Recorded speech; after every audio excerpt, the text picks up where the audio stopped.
السلام عليكم ورحمة الله وبركاته أصدقائي وأحبابي ومتابعيني في كل مكان. إزيكم عاملين إيه؟ وحشتوني جدا جدا جدا. أنا بعمل فيديو النهاردة عشان أتكلم في ثلاث حاجات لطيفة كده وبالراحة ومن غير أي نرفزة ومن غير أي حاجة. الحاجة الأولى، محمد مجدي قفشة. ما تعاقبوش واحد على بياض ونقاء قلبه، يا ريت يا ريت، وما تدوش فرصة للموتورين والفريق الآخر الفاشل الفاسد لأنه يكسب على حساب النادي الأهلي، يكسب بونت ويزرع فتنة بإيدينا وبإيدين إدارتنا داخل أوضة اللبس في النادي الأهلي. محمد مجدي قفشة أكتر واحد ممكن الناس تعرفه على حقيقته على طبيعته. اللعيبة اللي هم عايزين يوقعوا بينهم وبينه، عايزين يوقعوا بين محمد مجدي قفشة وكهربا وإمام عاشور وعمرو السولية بينه وبين اللعيبة كلها. ليه؟ لأن اليهود والإسرائيليين عمرهم ما نسيوا إن مصر هزمتهم في 73، وعلى الرغم ان في بيننا وبينهم معاهدة سلام هيفضل اشد والد اعدائهم هم المصريين. كذلك الفريق الفاشل عمره ما هينسى انه اتضرب اكبر قفا واكبر شلوت في تاريخ حياته منذ 1911 حتى قيام الساعة على اقدام وش رجل محمد مجدي قفشة بالقضية ممكن.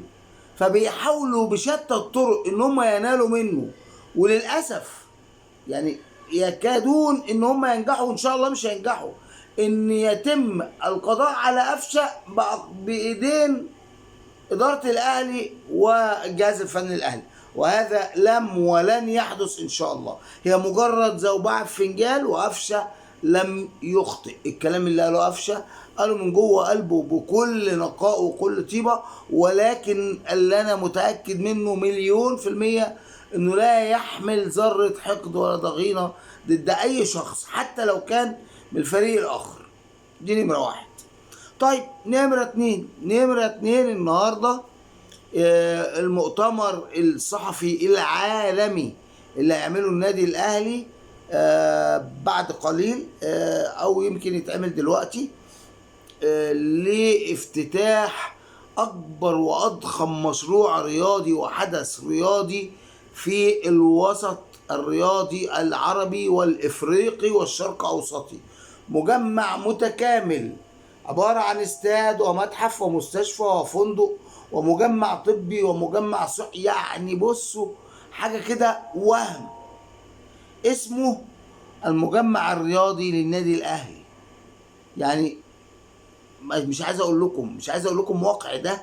كل ما بقول حاجة يعني استاد، لا فندق، لا مجمع طبي، لا ما تقولش كده. طبعا انتوا عارفين اللي بيعمل كده مين، في حين ان الجنب التاني الفاشل مش عارف يقيم سور حوالين الارض اللي واخدينها يا عيني بالشحاتة وبوس الايدين في اكتوبر.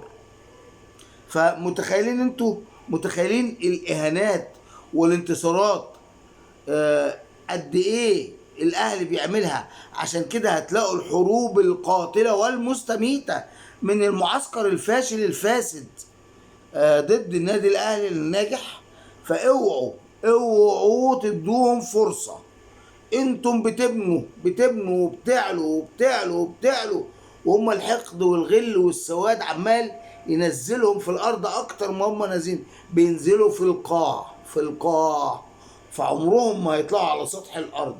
احنا خلاص في عنان السماء، النسر الاهلاوي يحلق في عنان السماء، قرب يطلع لسطح القمر، وهم في باطن الارض. وباطن الارض ده ما بيطلعش غير ايه؟ غير حمم وسخونيه وبراكين بتطلع من الارض تعبر عن غضب الارض. بس غضب ايه بقى؟ مش من الخامات ومن المعادن النفيسه، لا، من الغل والفشل والحقد والحسد.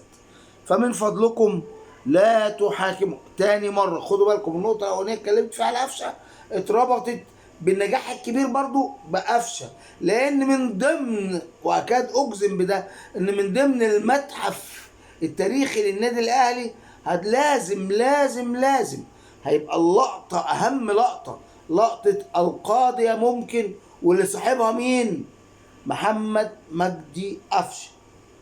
اوعوا، القطاع الفاشل الفاجر الفاسد هيتجنن من امام عاشور وكهربا، اكتر اتنين طعنوه طعنات قاتله بخناجر سامه قاتله، فبيحاولوا بقى يضربوا 3 نسور مره واحده. محمد مجدي قفشه صاحب القاضيه ممكن، كهربا اللي ذلهم وخلاهم يلفوا حواليه الدنيا كلها ويصرفوا قد كده ويلحسوا البلاط عشان ياخدوا منه الفلوس اللي هي اصلا فلوس حرام. واكبر دليل اهم فشلهم في الحصول على اي بطولات، اللهم ان البطوله الهبله دي اللي اسمها الكونفدراليه، امام عاشور اللي من صغري وانا زملكاوي وثبت عكس كده تماما بالصوره كمان، ده هو اللي نزلها. فاوعوا تديهم فرصه. النقطه الثالثه واللطيفه والغريبه والعجيبه واللي الاهلي ملوش يد فيها، انه طلع علينا ان اللوائح في الاتحاد الدولي او الاتحاد الافريقي لكره القدم بتقول فيما معناه ان بطوله السوبر الافريقي يتم تقسيم الحصص لتذاكر المباراة كالآتي: 90% من التذاكر لجماهير الفريق الحاصل على بطولة أبطال الدوري الإفريقي، يعني للأهلي. يتبقى 10% للزمالك بقى. لا الزمالك إيه يا عم؟ ده واخد كونفدرالية. 5% من 10 تروح للاتحاد الافريقي دعوات وما شابه ذلك، و5% لجمهور الفريق الحاصل على الكونفدرالية. انا مش مبسوط، لا اخفي عليكم سرا ان الكلام ده لا يسعدني، بل بالعكس يؤذيني. ليه؟ لان فرحة الفوز بالسوبر الافريقي لا تكتمل الا بتواجد اكبر عدد ممكن من جماهير الفريق الثاني اللي هو حصل على الكونفدراليه. بمعنى يعني لو قلنا الاستاد هنقولها بارقام مقفوله عشان تتفهم، في 100,000 متفرج، فيبقى المفروض يبقى في 90,000 اهلاوي و5000 الفريق الثاني اللي هو الزمالك يعني، و5000 الاتحاد الافريقي، قولها اديهم للزمالك برضه، يعني 90 و10.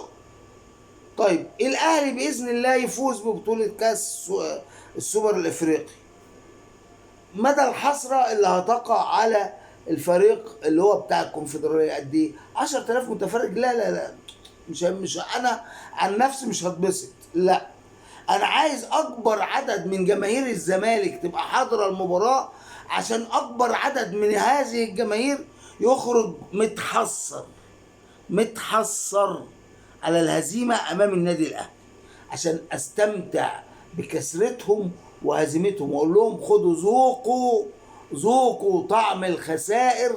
ودي مش جديدة عليكم من النادي الأهلي، لكن كنتوا بتيجوا تحضروا مباريات لفرق ضد الأهلي بتيشيرتاتهم عشان تفرحوا في الأهلي، وبرضه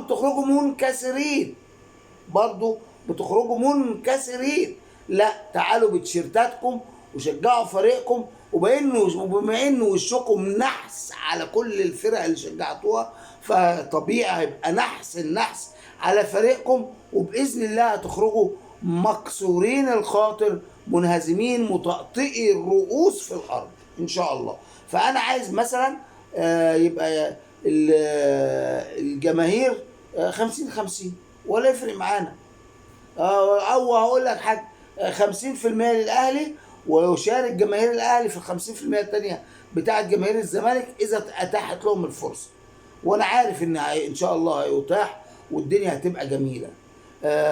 كلمه اخيره لاخونا اللاعب الدولي العالمي كريستيانو رونالدو، انا بعتذر لك لان انا عارف اللي انت فيه والكسره اللي حصلت لك في نهائي الكاس بين فريق النصر وفريق الهلال وخسرتوا الكاس والحزن والبكاء ده. انا بقول لك يا ابني انت عندك في بيتك حاجة هي السبب في ده. تيشيرت ابيض بخطين حمر، وبتاع مين؟ بتاع المرحوم. تخلص منه بأي شكل، ولعه، احرقه، وديه دولة افريقية، مجال افريقيا بتاع، عشان ترجع تاني لبريقك وزهوتك. اما المتحدث الرسمي باسم نادي الفشلة والفاسدين، ايامك جاية وقربت. صحيح نسيت اقول لكم، بالنسبة للاعب ابو شخة والمحامي بتاعه ابو عبيطة، مش ابو عبيطة اللي هو خد بيبو، لا، ابو عبيطة تاني، ما ظهر لنا ابو عبيطة تاني محامي بتاع ابو شخة اللي جاي لكم عسل. ده انتوا هتنبسطوا انبساط. افرحوا انتوا وفريق المستعمر الخليجي والمدير التنفيذي النخاس سارق الاموال واللعيبه ومن معه. ده انتوا هتنبسطوا انبساط. اتقالوا عشان هتاخدوا حاجه نظيفه. اي نعم مش هينفع تاخدوا نضيف على وسخ، ما ينفعش، بس اتقالوا هتاخدوا حاجه موز وعنب. سلام عليكم.